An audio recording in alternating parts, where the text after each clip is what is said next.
3 days ago, I sat on a call for 2 hours with a fellow writer, listening, taking notes, and not saying a word as he tore my manuscript apart. I walked away with pages of notes. Some of them were easy to digest. They were just typos, small errors, but others cut really deep. Some of my characters felt like cardboard. Things in the plot that I thought were crystal clear only confused him, and many other things. Now, during this call, I did not speak unless he asked me a direct question. I sat silently and I took pages of notes. So why would I do this to myself? Well, it all comes down to one game-changing mindset that will fix most of your writing problems, and that's what I'm going to share with you today on this video. At this point in my career, I've published 5 books. I've also spent the last 15 years working with writers, many of them top New York Times bestselling authors like Hugh Howey, Dan Pink, Dan and Chip Heath, Barbara Corcoran, and many, many others. And through it all, I've identified the hardest thing about writing.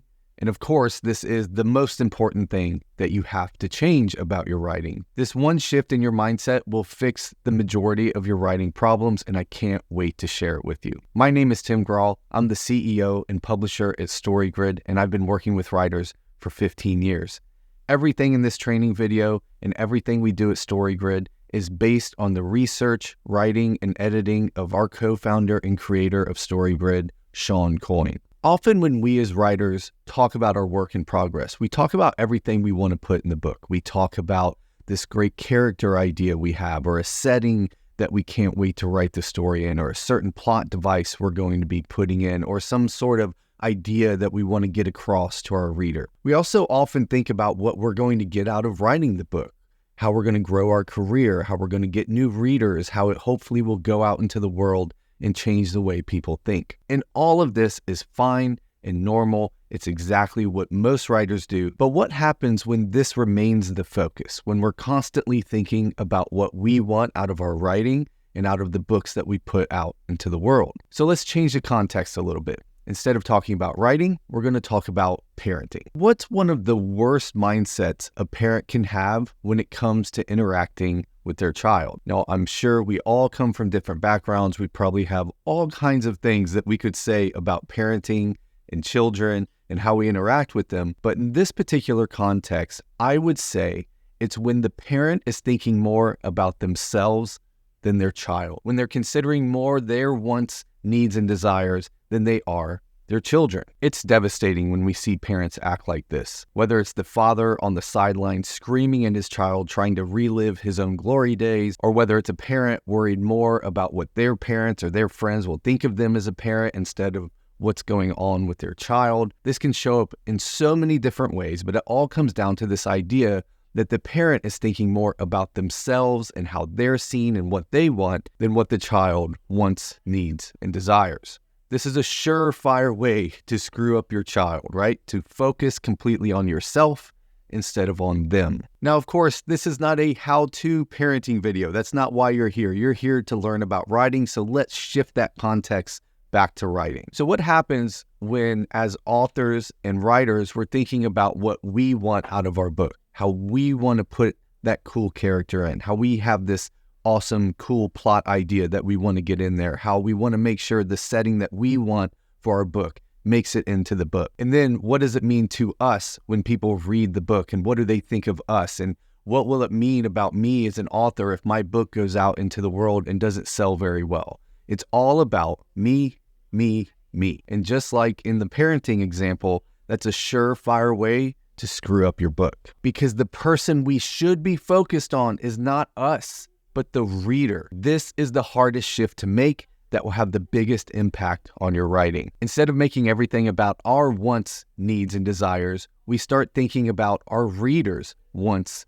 needs, and desires. How are they experiencing the story? What are they getting out of reading our book? Is this character interesting to our reader? Is that really cool plot device distracting or helping our reader get to the end of the book? Is the reader confused or bored? Is the reader getting the experience they want out of reading our story? This is why I kept my mouth shut while my writer friend was giving me so much feedback on my book. I was looking for everything that could possibly be wrong with the book because I want to make the book the absolute best for the reader. So at that point, I will set my poor, fragile writer ego to the side, and I will sit quietly and take the feedback and take the criticism because I'm focused on making the book the absolute best it can be for the reader, not for me. If you can make this one shift in your mindset to care more about the reader than yourself, it will fix so many things in your writing process. It will allow you to kill your darlings, to cut those things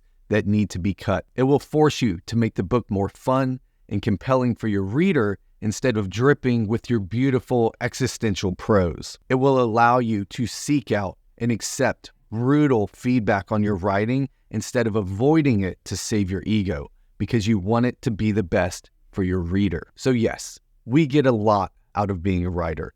I love being a writer. I love sharing my stories with people. I love when my books go out into the world and be successful. But if that becomes the focus, it destroys everything that we're trying to do with our writing. Instead of making it about our wants, needs, and desires, we flip it around and put first and foremost the wants, needs, and desires of our reader. This is how we ensure we make progress with our writing and we produce books that will get us everything that we want. See, this is the thing.